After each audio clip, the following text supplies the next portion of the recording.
hintayin mo ako. Kanina pa kita hinihintay eh. Hindi ko pinapansin ah.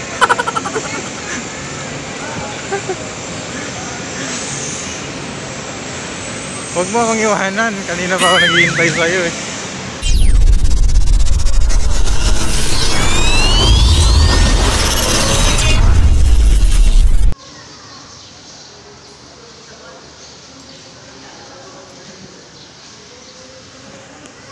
Buti na lang may masakyan. Nakala ko walang masakyan mga ka-let's go.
Alright mga let's go, nandito na tayo sa pupuntahan.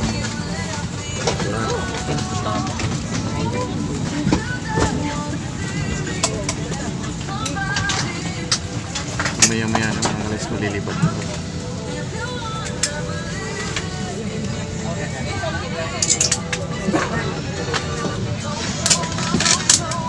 Train 656 patungong Maynila.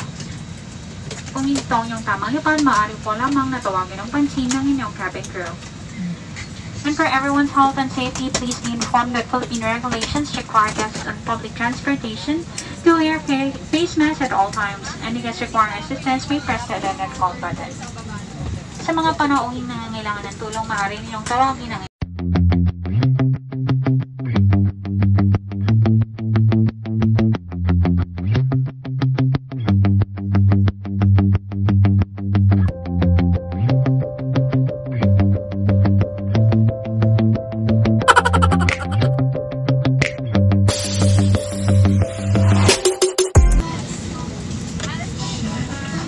aircon mga let's go.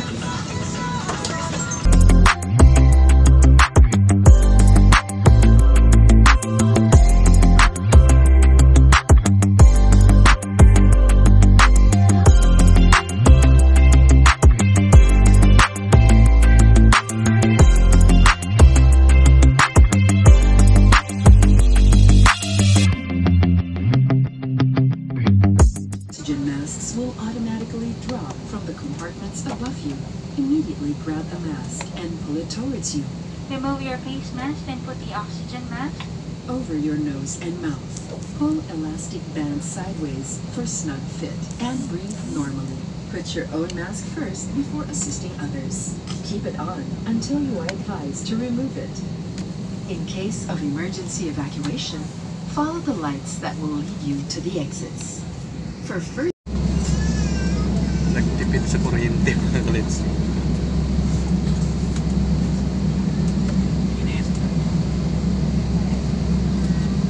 Kasi Pacific pa na nagtitipid ng kuryente. Tipid ng gasolina. Mahal kasi ng gasolina mga let's go, kaya tipid.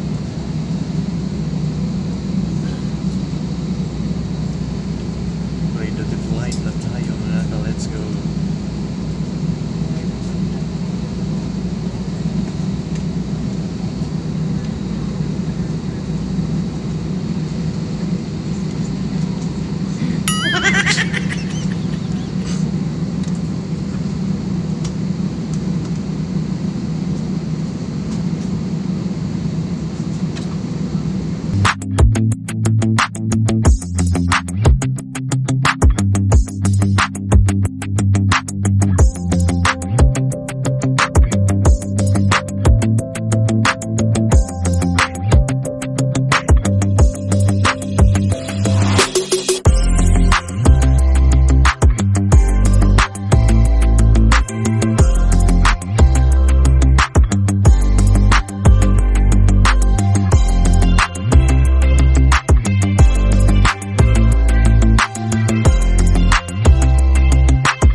heavy items may have moved during the flight.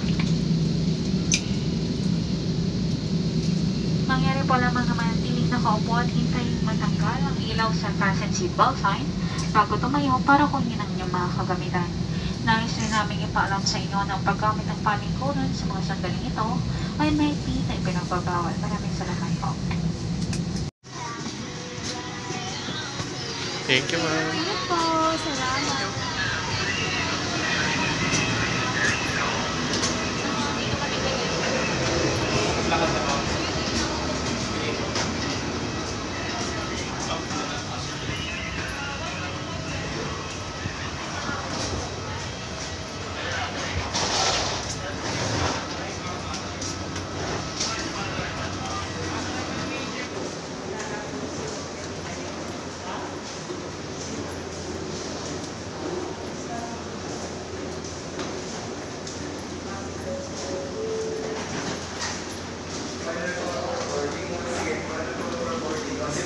Airplane 5J905 bound for Katikan, Boracay. Final call for guest, Mr. Aga Iswan.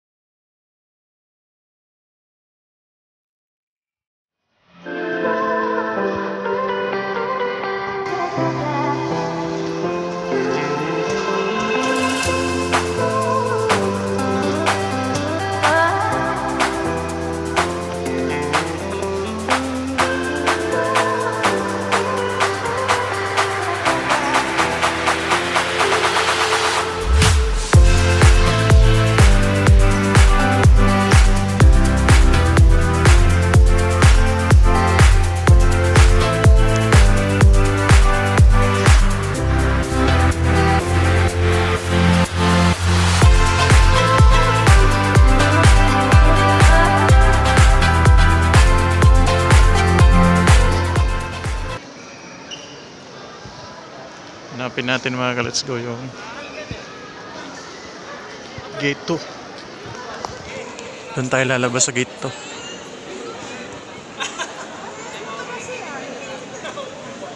Gate 2. Exit. Wala dito, doon tayo sa kabila.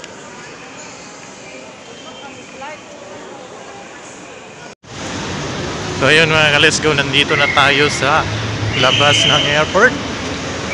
Maghanap tayo ng taxi. Daming tao. Kala ko kapag ganitong mga araw walang tao dito. Dahil pala hindi nauubusan ng tao tong airport. Kapag ganito kasi na nagdiriwang sila ng mahal na araw ng sanlibutan. Kala ko lang bihira lang yung tao. Yun pala marami. Ay ate.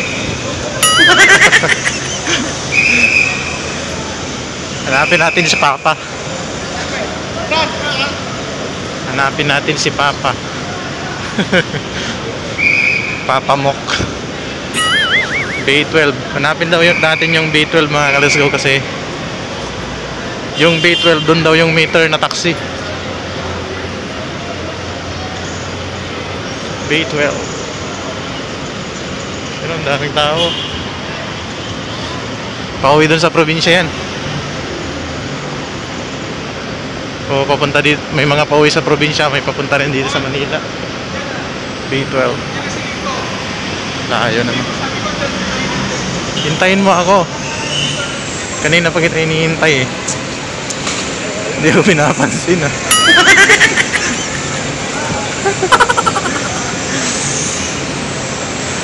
Huwag mo akong iwanan. Kanina pa ako naghihintay sa'yo eh.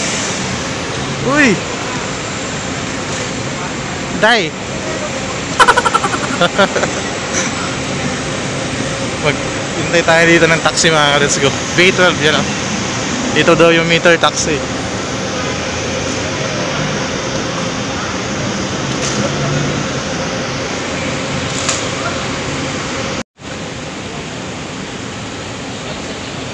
Register tayo mga ka-let's go na.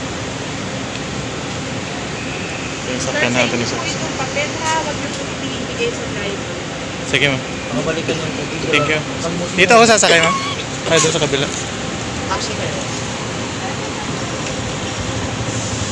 Hi kuya, shout out.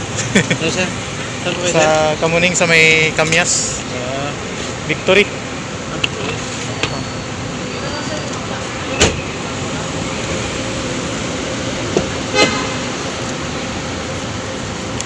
Yay!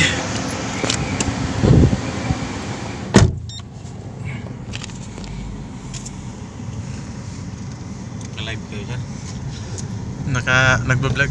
Ah, Ay, si Kuya. hey, Shout out. Ano pangalan mo, Kuya? Aldrin po. Aldrin. Bayog. Ha? Aldrin Bayog. Aldrin Bayog. Taga saan po kayo? Kawayan. May Kawayan, Bulacan. Pauwi ako ng Isabela galing ng Leyte.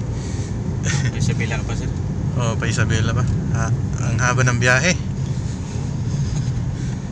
May biyahe naman siguro ngayon, boss, no? Meron dyan. Meron. Ang diretso na lang yun sa Bila.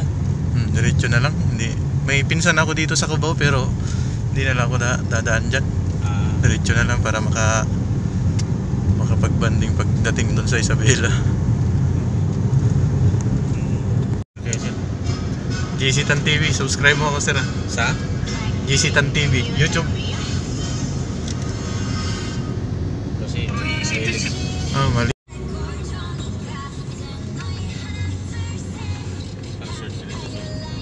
Ang content ko puro travel, adventure. Maganda rin yun sir. Minsan walang makontent, doon na lang sa bahay. So yan mga kalesgo, nandito na tayo sa Aritow, Nueva Vizcaya. Grabe, sukang-suka ako mga kalesgo. Hirap magbiyahe. Yan, dito muna kami stop over sa may Aritow, Nueva Vizcaya. Kalawang na to mga kalesgo. Stop over namin. Straight kasi yung biyahe ko mga kalesgo, kaya grabing hirap yung biyahe. Mga alas 3 pa siguro ng madaling araw. Ito yung sinakyan naming bus. Alas 3 pa siguro ng madaling araw ako darating doon sa Isabela. Update ko na lang kayo pagdating ko doon.